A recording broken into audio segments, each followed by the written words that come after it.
इंदौर के लसुड़िया थाने में धर्म परिवर्तन का एक मामला सामने आया है, जहां एक टैक्सी ड्राइवर और उसके परिवार को धर्म परिवर्तन करने के लिए 5 लाख रुपए देने का लालच दिया गया। तो चर्च पे हमने धावा दिया, वहाँ से बहुत सारी बाइबल और ऐसी आपत्तिजनक चीज़ें मिली है जिसमें हिंदू धर्म के खिलाफ है वो सारी चीज़ें। आवेदन में सिर्फ धर्म परिवर्तन का लिखा है कि इन्हें बाइबल पढ़ाया जा रहा है इस प्रकार से। हालेलुया, जय मसीह की प्रियो। एक बड़ी खबर एमपी से इंदौर से निकल कर आ रही है, जहां पर हुआ क्या आज हम इस वीडियो में देखेंगे। प्रियो, दरअसल वहां एक पास्टर के ऊपर बहुत बड़ा ही इल्जाम लगाया जा रहा है कि वो लोगों को पैसे का लालच देकर धर्म परिवर्तन करा रहे हैं और बच्चों को ये कहा जा रहा है कि उनके बच्चों को अच्छे स्कूलों में एडमिशन दिलाया जाएगा। प्रियो, काफी हैरान कर देने वाली बात है, क्योंकि हम सभी जानते हैं कि आज हिंदू संगठन के लोग मसीहियों को किस तरह से टारगेट करते हैं। उनका टारगेट सिर्फ मसीही लोग ही होते हैं। यहाँ तक कि वो इतना अपने धर्म के ऊपर ध्यान नहीं देते जितना वो मसीहियों के ऊपर ध्यान देते हैं कि मसीही लोग क्या कर रहे हैं, कहाँ हैं, क्यों हैं, कितने लोग हैं। बस यही उनका एक बहुत बड़ा मोटिव बन गया है जिंदगी में।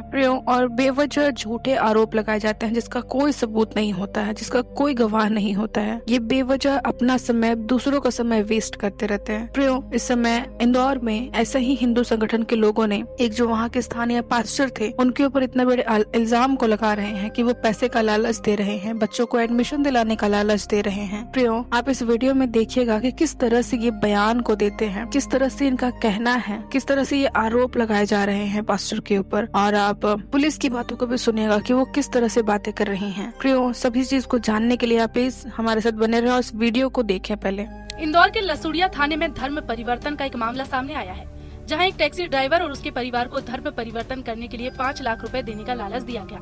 साथ ही बच्चों की शिक्षा के लिए शहर के बड़े स्कूलों में एडमिशन करवाने का लालच भी दिया गया। परिवार के लोगों ने इस मामले की जानकारी हिंदूवादी संगठनों को दी। इसके बाद हिंदूवादी संगठन के लोगों ने धर्म परिवर्तन करने वालों के घर पहुंचकर उन्हें पकड़ा और लसुड़िया थाना पुलिस के हवाले कर दिया। हिंदूवादी संगठन के नेताओं का कहना है कि मौके से लाखों रुपए ट्रांसफर होने का लेखा जोखा भी बरामद किया गया है। साथ ही कई चेकबुक भी बरामद हुई हैं, जिसमें करोड़ों रुपए के लेन देन होने की संभावना है। जो लेन देन है वो किस प्रकार से करते हैं? अकाउंट में करते हैं? अकाउंट भी केस में दोनों ही चीज़ें, क्योंकि ऑनलाइन भी प्रूफ उसका बहुत सारी रसीदें मिली है, बहुत सारी चेक बुकें मिली उस विषय को लेकर। अभी आपने जिस साथी के साथ ये घटना हुई, हमारे कार्यकर्ता उसके साथ मतलब 78 में ये धर्मांतरण का विषय लेके चल रहे थे ये लोग, 3-4 लोग थे। ये एक परिवार को बहुत ज़्यादा बरकरार रहे थे। 3-4 महीने से एक परिवार के पीछे पड़े हुए थे। ये साउथ कोरिया में लाइफ ऑफ गॉड करके एक संस्था है, उसका प्रचार कर रहे थे चर्चा ये, और ये देवात नगर में इनका चर्च है। तो चर्च पे हमने धावा दिया, वहाँ से बहुत सारी बाइबल और ऐसी आपत्तिजनक चीज़ें मिली है जिसमें हिंदू धर्म के खिलाफ है वो सारी चीज़ें, और इनका बहुत सारी चीज़ों में लेन देन है जिसमें कुछ सरकारी अधिकारियों का भी हाथ है। जैसा कि आपने वीडियो को देखा, जैसा आपने वीडियो में सुना कि वहाँ के जो हिंदू संगठन के लोग हैं उनका कहना है कि चर्च के अंदर बाइबल पाई गई और चर्च के अंदर कुछ आपत्तिजनक चीजें पाई गई। चर्च के अंदर क्या ही आपत्तिजनक चीजें होती हैं? वहाँ क्या बुलेट्स, बम पाए जाते हैं क्या कि दूसरों को बहुत ही नुकसान पहुँचाने का वो प्लानिंग कर रहे हैं? बेवजह कुछ भी बोलते हैं ये लोग। और आप सुनिए इन्हें आगे इन्होंने क्या कहा। न्यूज वालों का भी ये कहना है कि उन्हें शक है कि जो पास्टर है वो करोड़ों का लेन देन कर रहे हैं। आप इन पास्टर को देख के कह सकते हैं क्या कि ये इतने बड़े चीजों में इन्वॉल्व होंगे? और जैसा ये मैरून शर्ट वाले भाई ने कहा, अपने सुने ध्यान से कि इनका कहना है कि जो पास्टर के द्वारा जिनका धर्म परिवर्तन किया जा रहा था, जो टैक्सी ड्राइवर था जिन्हें लालच दिया जा रहा था, वो इन्हीं का कार्यकर्ता है। मतलब आप समझ सकते हैं कि ये किस तरह का प्लानिंग है। और इसमें बिल्कुल शक नहीं किया जा सकता कि ये इनका किया नहीं होगा, ये इन्हीं का किया तो जरूर है और ये इन्हीं की प्लानिंग भी है। और ये जिस तरह से टैक्सी ड्राइवर को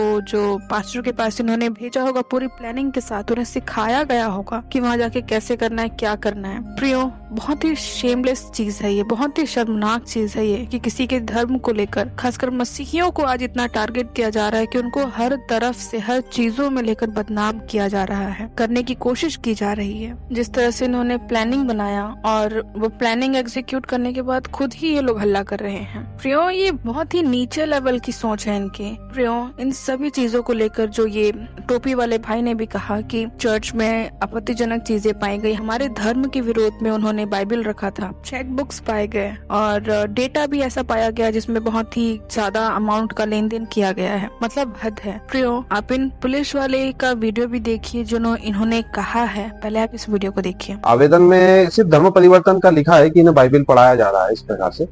हाँ, तो इसकी जांच की जाएगी और जो भी उचित तथ्य होंगे उस पर विधि सम्मत अपनी कार्रवाई की जाकर उसका निकाल दिया। इसमें कोई कैलाश मसीह करके है, उसके खिलाफ उन्होंने शिकायत आवेदन पत्र दिया है। आपने देखा वीडियो, आपको समझ में आया ही होगा। प्रियो, जैसा पुलिस वाले का कहना है कि वहाँ सिर्फ चर्च के अंदर बाइबल पढ़ाई जा रही थी और ये बाहर जो हिंदू संगठन के लोग हैं, उनके कार्यकर्ता हैं, उनका क्या कहना है आपने सुना ही कि चर्च के अंदर चेक बुक्स पाए गए और ऐसे डेटा पाए गए जिसमें बहुत ही करोड़ों का लेन देन किया गया है। अगर ये बात सच होती तो क्या पुलिस ये बात ना कहती? ये लोग अपना ही एक अलग ही प्लानिंग इनका चलते रहता है कि किस तरह से मसीहियों को बदनाम किया जाए, जबकि कुछ प्रूफ नहीं है, कुछ भी ऐसा कोई गवाह भी नहीं होगा आज तक जो ये कह सके कि मसीही लोग, मसीही पास्टर्स जो होते हैं वो पैसे का लालच देते हैं या कहते हैं कि आपके बच्चों को हम अच्छे स्कूल्स में एडमिशन दिला देंगे। ऐसा नहीं होता है, क्योंकि आप खुद ही आज छत्तीसगढ़ के अंदर, उत्तर प्रदेश के अंदर और जहाँ कहीं भी जो पास्टर्स होते हैं, जो परमेश्वर की सेवा कर रहे हैं, वो खुद मेहनत मजदूरी करके आज परमेश्वर की सेवा कर रहे हैं। बहुत कम ही लोग ऐसे होते हैं जिनकी फाइनेंशियल वो स्टेबिलिटी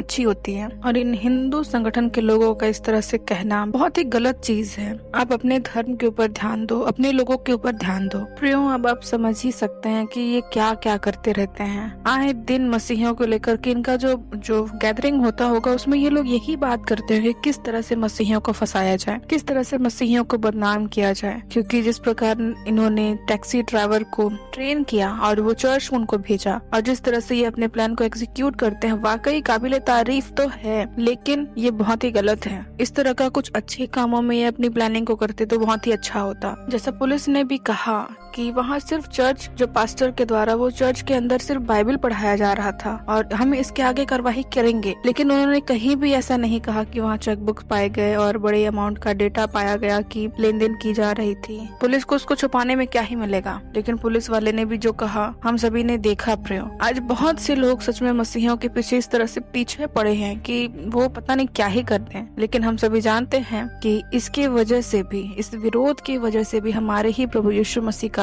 सुसमाचार फैल रहा है। लोग आज जान रहे हैं, भले ही वो आज विरोध कर रहे हैं, लेकिन हम विश्वास करते हैं आने वाले समय में परमेश्वर इनके जीवन को अद्भुत तरीके से अपनी महिमा में उठाएगा। हालेलुया। ये जो इस तरह के धोखे से लोगों को एक्सपोज करने का प्लानिंग बनाते हैं या जो भी करते हैं, ये इनका सोच को दिखाता है प्रियो, ये किस तरह से डेस्परेट है कि आज लोग, मसीही लोग खासकर, एक्सपोज हो या मसीही लोगों को ये बदनाम कर सकें, जो कि ये कभी कर नहीं सकते। और फिलहाल जो भी बात है वो सच तो सामने आएगी ही, और हम विश्वास करते हैं कि परमेश्वर इनके आंखों को जरूर खोले ताकि ये सच्चाई को एक्सेप्ट कर सकें, क्योंकि आज दिक्कत यही है कि लोग सच्चाई को एक्सेप्ट नहीं कर पा रहे हैं। हालेलुया। प्रियो, आपने इस वीडियो को देखा, आप इस वीडियो को लाइक करें, शेयर करें और आपकी जो भी आप अपना ओपिनियन हमें देना चाहते हैं आप हमें कमेंट सेक्शन पर जरूर बताएं। परमेश्वर आप सभी को आशीष दे। पुनः जय मसीह की।